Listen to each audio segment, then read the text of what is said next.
Hey gamers, grifters, and gooners. I want to talk a little bit today about DLSS, although much of this will apply to FSR and ZESS. So for those of you that don't know, particularly not PC gamers, this can actually affect those of you on the consoles. There is a sort of DLS equivalent on the PlayStation. I'm sure there's something close to it on the Xbox, correct me if I'm wrong. But basically this is using AI algorithms to try to upscale a video game's image from a lower resolution. So what that means is that while you are playing at 1080p, 1440p, and or 4K, what you're actually seeing is not native 1080p, 1440p, or 4K. Instead, the game is rendering at a lower resolution and then using AI algorithms to upscale or up-res to the higher resolution that you're seeing. And while these algorithms can oftentimes be pretty decent at what they do, at times people might consider them pretty solid, and they're extremely useful for lower end hardware, whether it's a budget PC or perhaps a handheld gaming machine like the Steam Deck. These algorithms are not perfect, and they have quite a few issues with them. In addition to giving you better performance, they also give you artifacts, boiling, sizzling, and other problems. You could see ghosting, and in fact at times it may actually render an image that doesn't make a lot of sense. For example, in certain images you might see a character swinging a sword and it'll sort of disfigure the character's hands, giving them more fingers, less fingers, or disjointed hands that disconnect from the arm briefly. And if you're not really focused on the image, you may not notice all of these, but once you do start to notice them, it's impossible not to notice. And what we're going to do today is take a look at Expedition 33. Claire Obscura Expedition 33 has been praised to no end for a lot of very good reasons, but one thing it hasn't gotten is the flack it rightfully deserves for basically forcing upscaling. While you can turn it on to TSR, which is temporal super resolution, that's hardly a solution, and it generates its own issues and blurriness as well. So you're either forced to use FSR, DLSS, ZESS, or TSR. And the problems with these are all that they can create blurriness as well as additional artifacts and issues. If you are playing this on one of the consoles, well, this is not really an issue insofar as you can't do anything about it, so why bother even trying to address it? You could try to get companies to stop doing this kind of stuff, but it's unlikely given that the consoles generally don't have enough power to generate the kind of imagery that developers feel pressured to create for gamers nowadays, especially when a lot of what we see in game trailers is just really fancy looking imagery, really fancy looking cutscenes being pushed down our throats instead of, well, focusing on gameplay, mechanics, control, hitboxes, and all the other things that actually make up a good video game. Instead, they obsess over how visually detailed and exciting and photorealistic a game looks. But honestly, I don't think that's the most important part. So, taking a look at this one scene in Expedition 33 inside the mansion, you might think that this looks okay.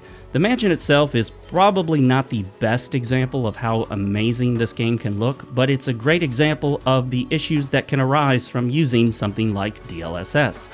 At first glance, this might not look too bad. There is a flickering light source which you'll see on the edge of the hall and the stairs right here, but that's not something you should focus on. What I think we need to focus on is the image itself, and in particular, what's sort of centered there in the image next to the dining room table. It's easy to notice it even if you don't zoom in, but just for clarification, we're going to zoom into it so I can highlight the issue for you.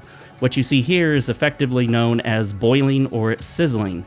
It's when the AI algorithm can't quite predict accurately what it should be showing, so what you see looks like a bunch of flickering, boiling of pixels, sizzling of pixels. The pixels seem to be just sort of jittering around nonsensically because the AI algorithm is not perfect, nor is it even close to perfect, so instead it generates what is essentially nonsense. And once you start noticing this stuff, it's hard not to notice it. And while it isn't a perfect solution and uses some AI elements, if you turn the settings to DLAA, which is actual 100% native resolution, meaning that when I set my resolution to 1440p, the game is actually rendering 1440p. It's not rendering a lower resolution and trying to scale it up, it's actually rendering at 1440p.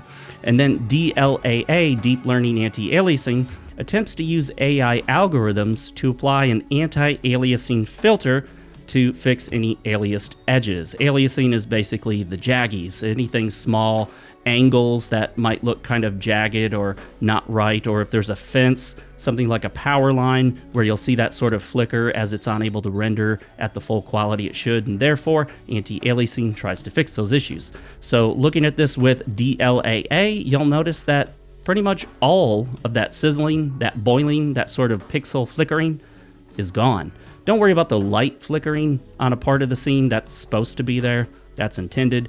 But when you look and zoom in at the dining room table and the floor beneath it, you'll see that nearly all of that nonsensical AI bullshit is now gone. That's because DLAA is not upscaling. DLSS, FSR, and ZESS are. So when you render something at its own native resolution directly from the game engine without frame generation, without any AI upscaling bullshit, you don't get the artifacts that come from that. Now, like I said, DLAA is not an absolutely perfect solution, but it's far, far better than the sizzling, flickering, boiling pixel mess that we see with something like DLSS.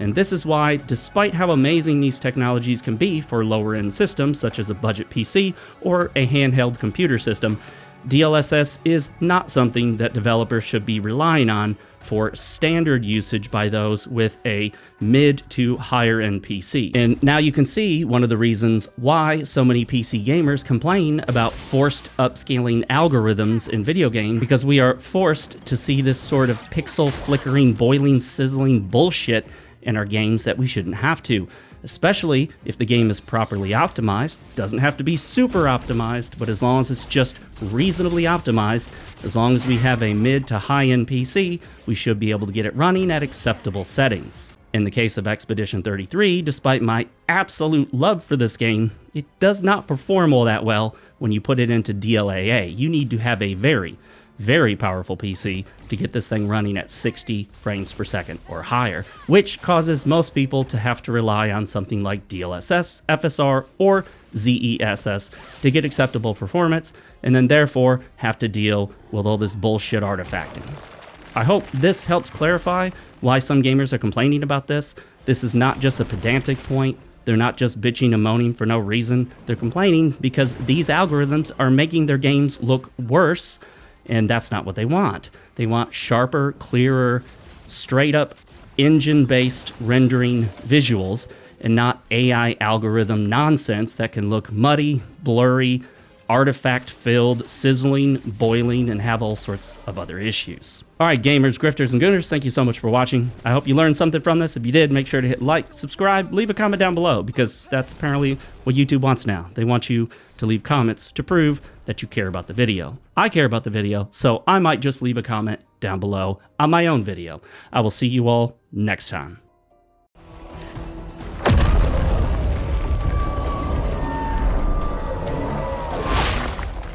Fuck. Fall back! Putain de merde.